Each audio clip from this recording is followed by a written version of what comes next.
When we please God, something wonderful happens.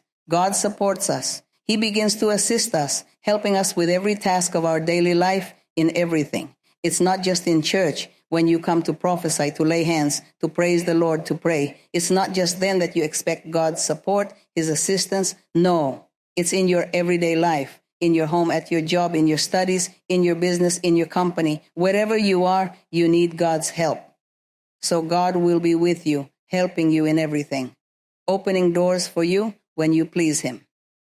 If we please the Lord, you will always have God's hand near you, even in sickness. If you are seriously ill, if you have an illness that leads to death, that has no cure, that doctors can't do anything about, don't worry, don't fret. Cry out to the Lord, and since you are pleasing God in everything, God will reach out his hand and help you, support you, and comfort you. And God will be there with you. And in every job, in every field, in every task of life, at work, whatever it is, God will be there supporting you, helping you, assisting you. Why? Because you are pleasing God. Because you strive to please God in everything. You will have God's hand there. And when you pray, God will listen to you. Because God listens to you, because he says, this person makes an effort to please me, I will bless him. Therefore, the Lord's blessing is there consistently. That's what we call God's support. God's support is the help, assistance, and comfort that God gives to each person, which opens doors to spiritual and material blessings. Every believer can receive this when they make an effort to please God.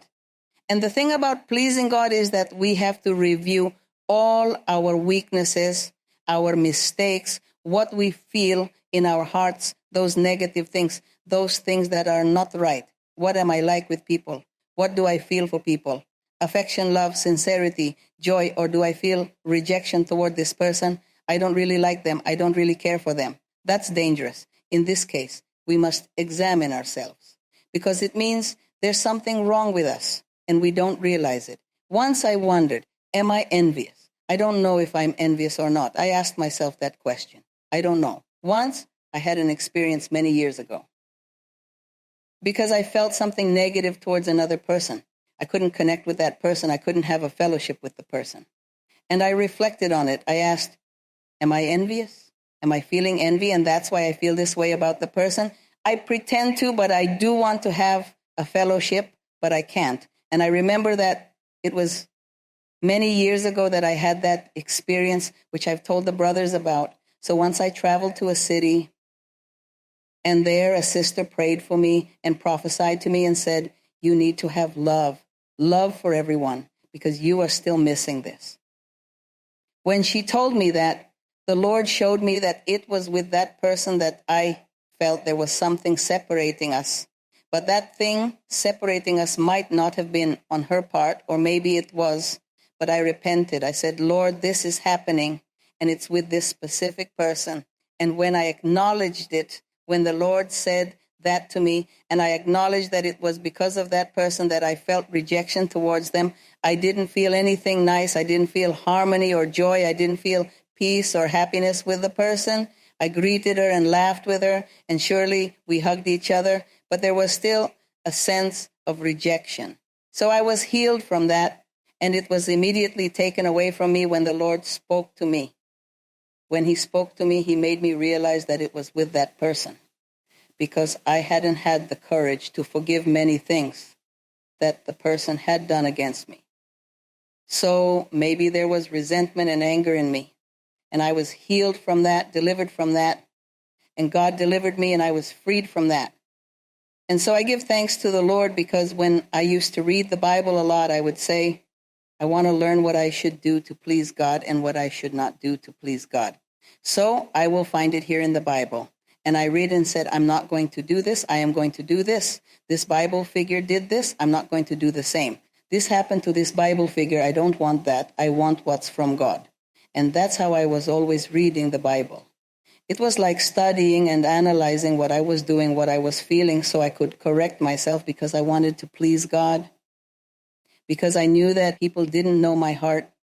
People don't know my heart. They don't know my thoughts. They don't know my inner self, but God does.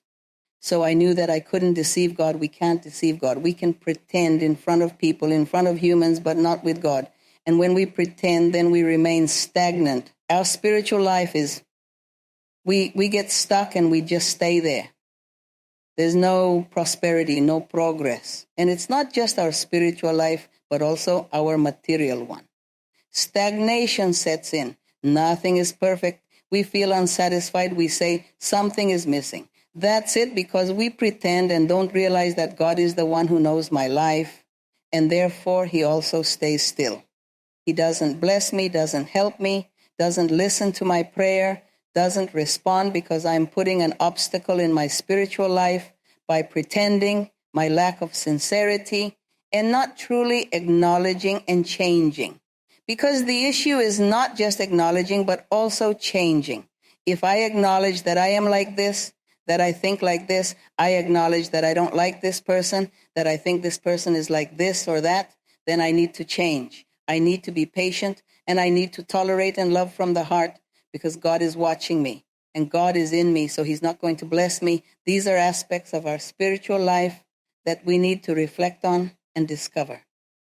There are times when people ask me, why doesn't God listen to me? What's happening that God hasn't heard me? So something is missing. They're lacking something. That's when we need to examine ourselves to see what we're missing. Perhaps I'm not being sincere enough. Maybe I haven't changed. I'm holding back, doing secret things. I pretend with people. My loved ones, my people, they don't notice, but God does. Therefore, we need to rid ourselves of these weaknesses and start acknowledging and changing before the Lord, and ask God to help us change as well, so that we can succeed in our spiritual and material life.